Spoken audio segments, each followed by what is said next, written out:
my channel. I hope you guys are having an amazing day. So in today's video, you guys, we're going to be planting up some pollinator friendly plants in one of my raised beds. So these are some of the plants that I picked up from my local Lowe's and Home Depot. So I'm going to share with you the generic name. I have 3 salvias here. This is some blue salvia. It doesn't really have the name. It just actually just says salvia on the container. So I can't tell you the variety. But I also picked up some sedums.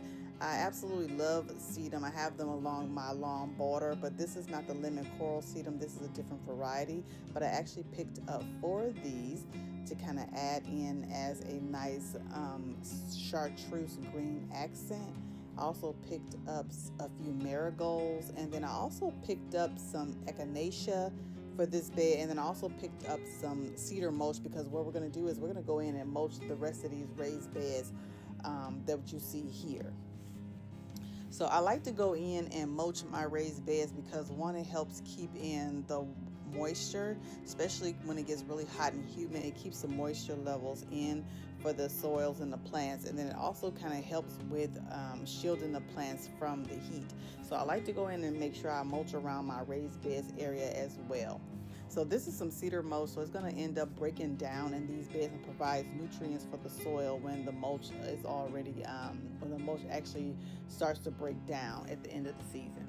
So I did go ahead and mulch the other 2 beds behind me already, but this bed here is the only one that I pretty much had left. So that's what we're going to be doing right now.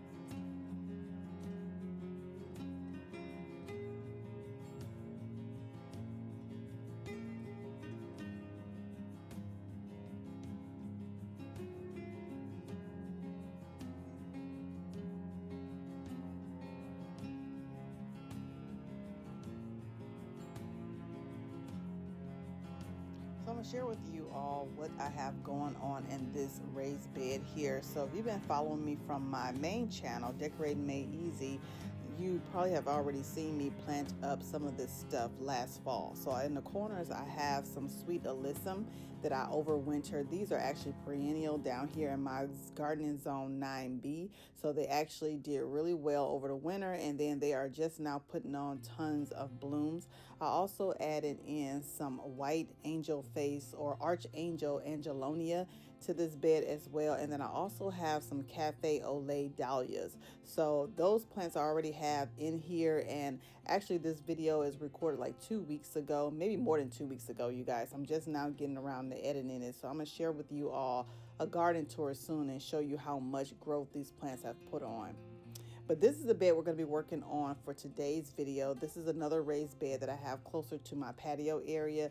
So this bed here, I am going to top it off with a little bit more soil, because the soil kind of, breaks down over time. And then you always kind of have to add a little bit of more soil to these beds and compost just to kind of make it the soil levels a little bit more higher than what it is. So I'm going to add in some new soil first, and I always use like that Kellogg's garden soil for my raised beds.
So I usually like to add in some biotones to give the plants a good start when I'm first planting up new plants. But since I ran out of biotone, I'm going to add in this fertilizer. This is by the Scott. This is a Scott brand. It's called Rose and Bloom. So it just, since these plants are going to be have tons of blooms on them, I'm just going to try to put in this fertilizer just to give them a nice, good, healthy start.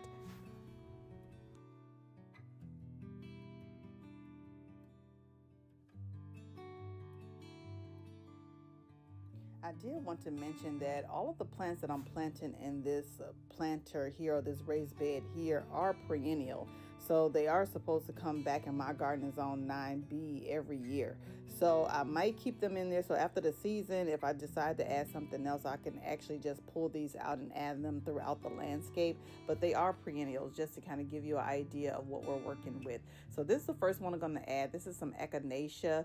It's absolutely gorgeous. I love the way Echinacea looks when they are in bloom, and then I also love how this is how the plant looks when it's in bloom, and then when the buds are all dried up or kind of dying off, it still has a really nice aesthetic look to it. So I got 2 of these, and these are going to get real tall and fill in the back area of this bed really well.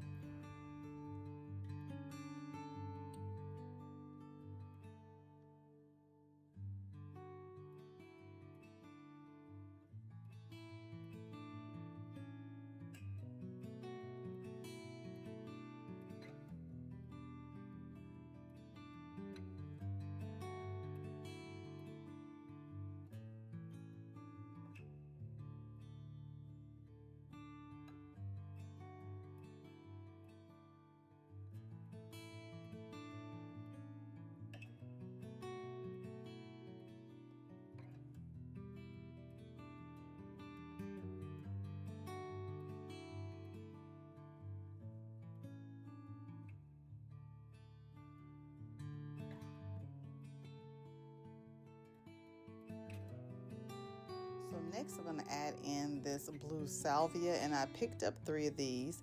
I believe the echinacea is going to get real tall. I don't have the stats on all these plants, but I know the echinacea should get taller than the salvia.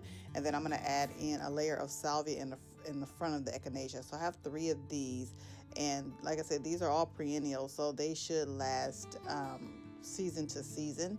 But if I decide to change this bed up again, maybe in the fall or next spring, then I can go ahead and just pop these out of this container and add them in the landscape. But I love these salvias. I've had these in this container for about maybe 3 weeks now, and the bees and the butterflies just love these plants. They are constantly on them and pollinating them, and it just brings in all the nice good bugs to your garden.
So the next layer that I'm going to add in is some sedum. So this reminds me of the lemon coral sedum by Proven Winners, but this is a different variety.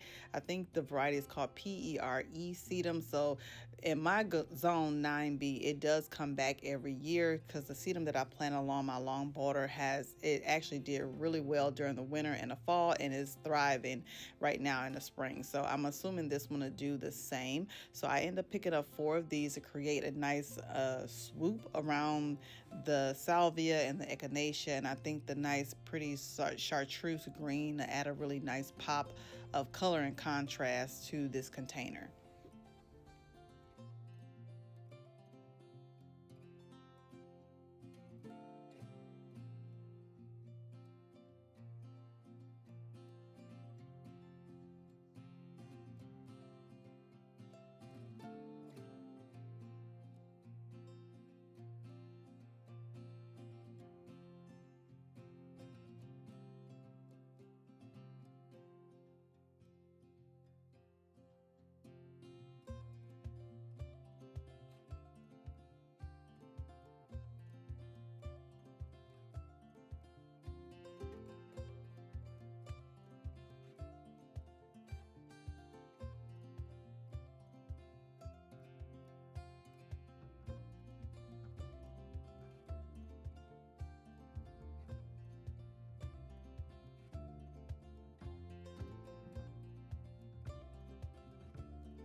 So I thought this bed needed a pop of orange or a color of brightness. So I got this pretty orange marigolds. So I had a few of these left over. I usually plant these around my tomatoes in the raised beds areas behind me. So I had a few left over. I think I had like 3. So I'm going to add in 3 to this raised bed over here.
So most of my raised bed areas and my flower beds and my garden back here is hooked up on drip irrigation. I'm just going to test it out and make sure everything is working, because I do turn off my irrigation during the winter time.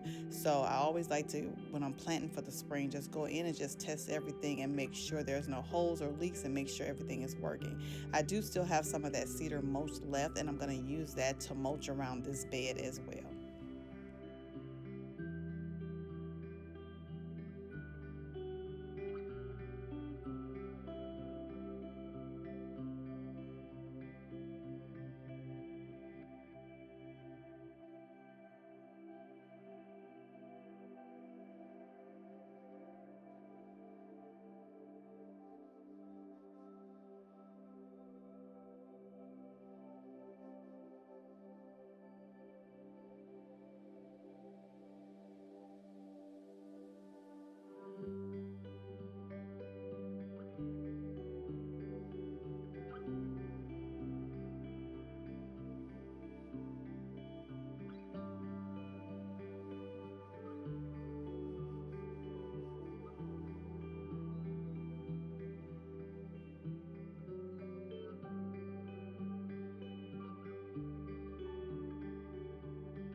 So this is the final look, you guys, and I love how everything has turned out. So I'm going to share with you all in a future garden video or garden tour to show you how much growth these plants have put on. So I'm testing out all the irrigation. Everything is working fine. So yeah, so I hope this video inspired you and gave you some gardening inspiration. If you enjoyed this content, I will hope that you will like, comment, and subscribe. It really helps out my channel a lot. Thank you all so much for watching, and I'll see you all in my next one. Bye.